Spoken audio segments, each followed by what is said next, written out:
जय हिंद दोस्तों। आज हम लोग डीसीए का क्लास नंबर 21 स्टार्ट कर रहे हैं, जिसमें हम पेज लेआउट इंडेक्स ऑप्शन से स्टार्ट करेंगे, यानी पैराग्राफ से।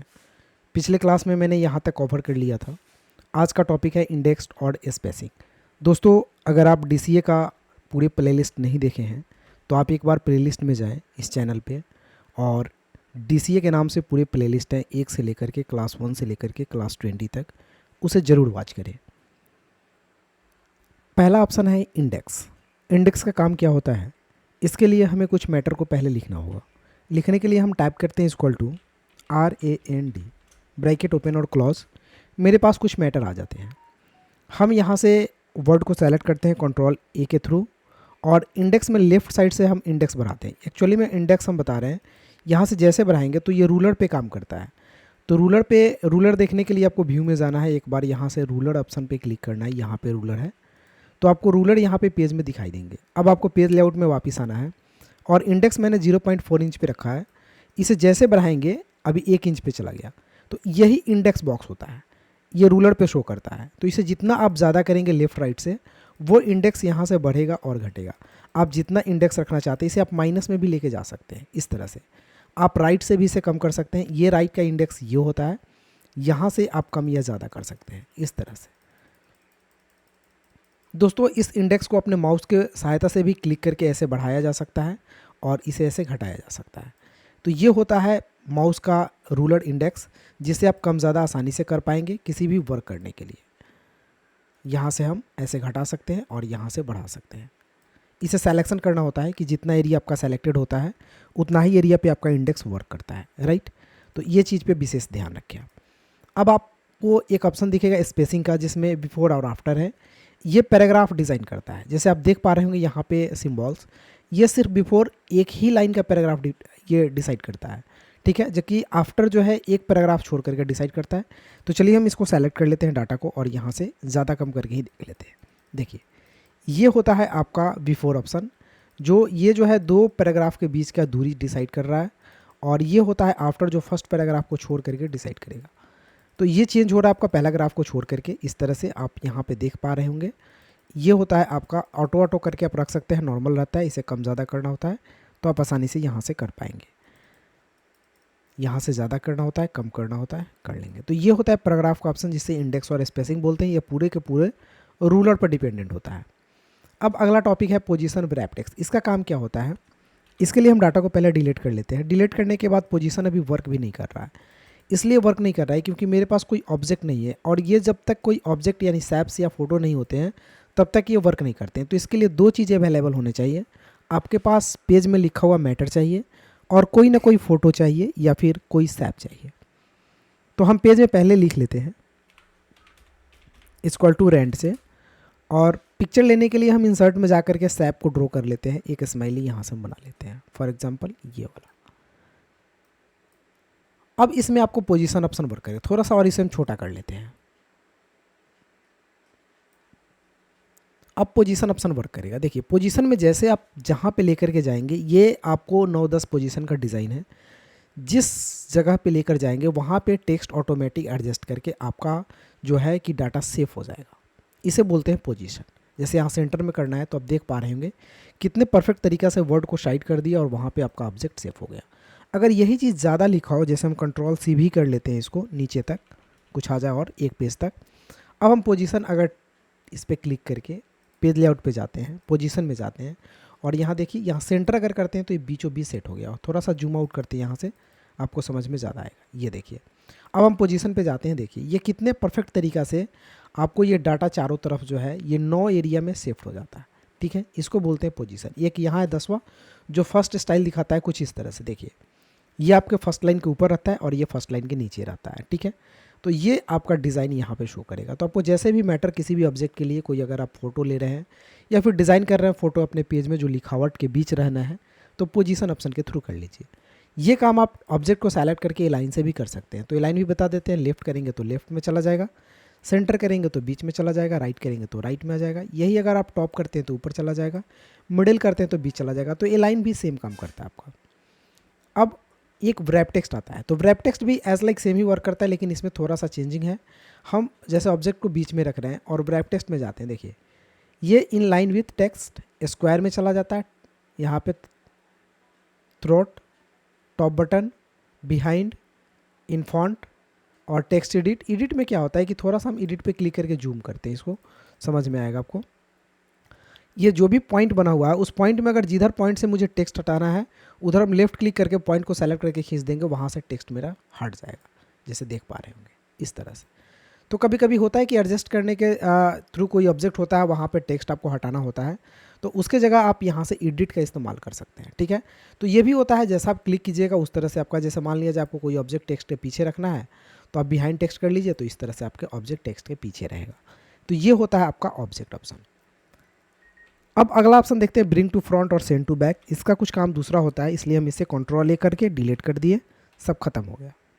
इंसर्ट में गया, इसके लिए हम दो सैप बनाते हैं। फॉर एग्जांपल एक सैप हम यहाँ से राउंडेड बना लेते हैं और एक सैप मान लिया जाए फॉर एग्जांपल हम यहाँ हॉट का सिंबल बना लेते हैं, सैप्स एक हॉट बना लेते हैं। इसे हम एक कलर कर दिए फॉर एग्जांपल, ठीक है। अब हम यहाँ से एक ये वाला लेते हैं लाइन और इसको बीचों बीच हम क्रॉस करते हैं इस तरह से। इसका कलर हम ब्लैक रख देते हैं और ये जो है ये लाइनिंग जो है, अगर मुझे चाहिए कि ये लाइनिंग ये जो हॉट का सिंबल है इसके पीछे से आए, तो इसके लिए मुझे पेज लेआउट में जाकर के यहाँ सेंड टू बैक करेंगे तो पीछे चला जाएगा, ब्रिंग टू फॉन्ट करेंगे तो ऊपर चला जाएगा।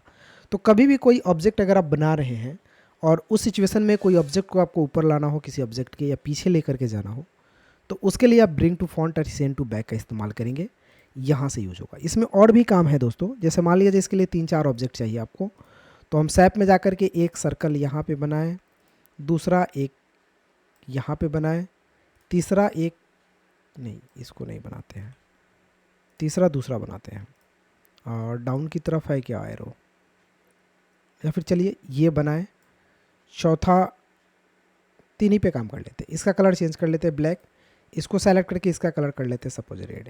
अब देखिए ये 3 ऑब्जेक्ट है मेरे पास, ये ट्रायंगल सबसे ऊपर है, हमें ये ट्रायंगल सबसे पीछे भेजना है, तो हम पेज लेआउट में जाएंगे और सेंड टू बैक करेंगे, चला गया पीछे, ठीक है। तो यहाँ पे अगर आप ऑप्शन आता है सेंड टू बैक डायरेक्ट तो पूरा पीछे, सेंड टू बैकवर्ड तो ये आगे, ब्रिंग टू फ्रंट वर्ड एक के आगे पूरे फॉन्ट और फॉरवर्ड एक के आगे। तो ये होता है अगर एक के पीछे, जैसे ये लाइन के पीछे तीर के सिर्फ पीछे भेजना है तो बैकवर्ड करेंगे, ये वो पीछे जाएगा, फिर बैकवर्ड करेंगे पूरे पीछे चला जाएगा। अगर आप फॉन्ट कर रहे हैं तो फॉन्ट वर्ड करेंगे तो एक के ऊपर आएगा, फिर एक के ऊपर आएगा, इस तरह से। तो बारी अगर डायरेक्ट ब्रिंग टू फॉन्ट करते हैं तो डायरेक्ट ऊपर, सेंड टू बैक करते हैं तो डायरेक्ट पीछे, लेकिन ये आपका फॉरवर्ड है और एक बैकवर्ड है, एक एक करके स्टेप बाय स्टेप ले जाता है, मतलब एक ऑब्जेक्ट के पीछे फिर उसके पीछे फिर उस पर पीछे। तो ये बहुत इंपॉर्टेंट ऑप्शन है दोस्तों, ब्रिंग टू फॉन्ट और सेंड टू बैक। अगला ऑप्शन है सिलेक्शन पेन। सिलेक्शन पेन का काम क्या होता है कि ये मेरे पास 3 ऑब्जेक्ट बने हुए हैं, सपोज हम यहाँ पे एक और 2 ऑब्जेक्ट बना लेते हैं। अब ऐसे में ही आपका सारे को नाम अगर बोला जाए बताने के लिए तो आप बता नहीं पाएंगे कि बिकॉज सबका नाम आप नहीं जानते, तो मैंने इतने सारे ऑब्जेक्ट बना लिए। अब अगर हम यहाँ पे सिलेक्शन पेन यानी पेज लेआउट पे भी जाकर के अगर क्लिक करते हैं सिलेक्शन पेन पे, तो एक बॉक्स यहाँ पे आपको दिखाई देगा, जिसके थ्रू आप काम क्या कर सकते हैं, हाइड ऑल कर सकते हैं, ऑब्जेक्ट को शो ऑल करा सकते हैं, पार्टिकुलर एक एक को यहाँ से हाइड कर सकते हैं और पार्टिकुलर हम एक एक को यहाँ से शो भी करा सकते हैं। तो ये तो 2 काम समझे। तीसरा काम किसी का नाम नहीं पता है तो उस पर क्लिक करेंगे तो ऑब्जेक्ट सेलेक्ट हो जाएगा, तो नाम भी जान जाएंगे कि किसका कौन सा ऑब्जेक्ट है। जैसे पार्टिकुलर ये हॉट 12 को डिलीट करना है तो सेलेक्ट करके डिलीट बटन प्रेस कर दे तो ये डिलीट हो जाएगा। तो इस तरह से हम 3 काम यहाँ से कर सकते हैं, एक तो ऑब्जेक्ट के नाम से सिलेक्शन कर सकते हैं उसका, दूसरा हाइड ऑल कर सकते हैं पार्टिकुलर और वन टाइम भी। तो ये होता है आपका सिलेक्शन पेन का काम। अगला ऑप्शन अलाइन तो मैंने बता दिया, ग्रुप और रोटेट, ये बिल्कुल इंपॉर्टेंट ऑप्शन है, ग्रुप और रोटेट। अगर मान लीजिए आपने बहुत सारे मेहनत करके एक ऑब्जेक्ट को डिज़ाइन किया, जैसे फॉर एग्जांपल हम यहाँ से इंसर्ट में गए, सैप्स में गए, एक सर्कल लेते हैं कुछ इस प्रकार का, इसे हम कलर कर लेते हैं सैप फिल कलर में जाकर के ये वाला। एक और हम सर्कल लेते हैं इसके सेंटर में और इसको भी कलर सेम कर लेते हैं ये वाला। हम दोनों को शिफ्ट बटन के साथ यानी शिफ्ट होल्ड करके सेलेक्ट करते हैं और दोनों को सेंटर कर लेते हैं लाइन में, यहाँ से सेंटर कर लेते हैं और यहाँ से मिडिल कर लेते हैं, बिल्कुल सेंटर हो जाता है। इसका कलर हम वाइट कर लेते हैं, सॉरी कंट्रोल जेड करते हैं, ये सिंगल ऑब्जेक्ट को सेलेक्ट करके इसका आउटलाइन हम यहाँ से कर लेते हैं वाइट और फिल कलर भी कर लेते हैं हम वाइट। एक ऑब्जेक्ट यहाँ से रेक्टेंगल लेते हैं और इसको बीचे बीच यहाँ पे ड्रॉ करते हैं और इसको भी हम कर लेते हैं यहाँ से आउटलाइन को वाइट और फिल कलर को भी यहाँ से वाइट। अब आप देख पा रहे होंगे कि ये एक ऑब्जेक्ट ड्रॉ हो गया है जो SBI का लोगो दिख रहा है आपको। लेकिन होगा क्या कि हम इस ऑब्जेक्ट को ऐसे क्लिक करें तो देखिए पूरा का पूरा बिखर गया। तो ये जब तक आप ग्रुप नहीं करेंगे तब तक ऑब्जेक्ट आपका इसी तरह से कोई भी आप मेहनत करके ऑब्जेक्ट बनाएं वो बिखर ही जाएगा। इसके लिए Ctrl Z करना है आपको, फिर से नॉर्मल हो जाएगा और एक एक करके बारी बारी से सेलेक्ट करना है। सेलेक्ट करने का तरीका सबसे छोटा ऑब्जेक्ट को पहले क्लिक करना है, शिफ्ट बटन को होल्ड करना है, दूसरे ऑब्जेक्ट पे क्लिक करना है, देन तीसरे पे क्लिक करना है, लेआउट में जाना है, फिर ग्रुप में जाना है, ग्रुप पे क्लिक कर देना। अब एक ग्रुप हो गया। अभी आपका अलग अलग नहीं हो पाएगा, एक साथ छोटा होगा, एक साथ बड़ा होगा, जो भी कीजिएगा सब साथ साथ में ही होगा। तो ये आपको फ़ायदा होता है ग्रुपिंग करने का, ठीक है। ये चीज़ आपको शिफ्ट बटन को दोस्तों अगर आप होल्ड करते हैं तो सर्कल वगैरह बनाने में आपको बेटर होता है कि ये हाइट एंड विड्थ दोनों वन टाइम बढ़ते हैं। तो कभी भी काम कीजिए शिफ्ट को होल्ड करके काम कीजिए। जैसे इंसर्ट में अगर आपको सर्कल बनाना है तो ये नॉर्मली सर्कल ऐसे भी हो सकता है, लेकिन अगर आप इसी सर्कल को अगर शिफ्ट को होल्ड करके बनाएंगे तो ये बिल्कुल हाइट विड्थ इक्वल रहेगा। तो ये आप बना सकते हैं। पेज लेआउट में अगला ऑप्शन है रोटेट का। तो रोटेट तो जानते ही हैं, इसे जितना डिग्री एंगल पे घुमाना है उसके लिए हम रोटेट ऑप्शन का इस्तेमाल कर सकते हैं। इसे फ्लिप हॉरिजेंटल और वर्टिकल भी कर सकते हैं आप। जैसे फ्लिप वर्टिकल हॉरिजेंटल, देखिए इसका ऑब्जेक्ट मुंह चेंज हो रहा है ना, एक लेफ्ट की तरफ कभी राइट की तरफ, कभी लेफ्ट की तरफ कभी राइट की तरफ। तो ये आप कर सकते हैं।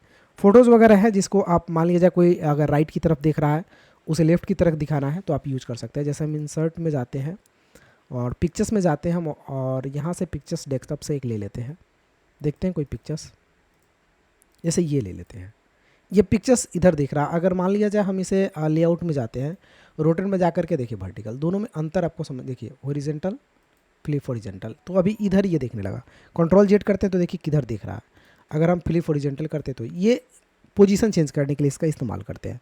तो रोटेशन का भी बहुत सारे काम है, जब ऑब्जेक्ट को घुमाना होता है तो रोटेट का यूज़ करते हैं हम लोग।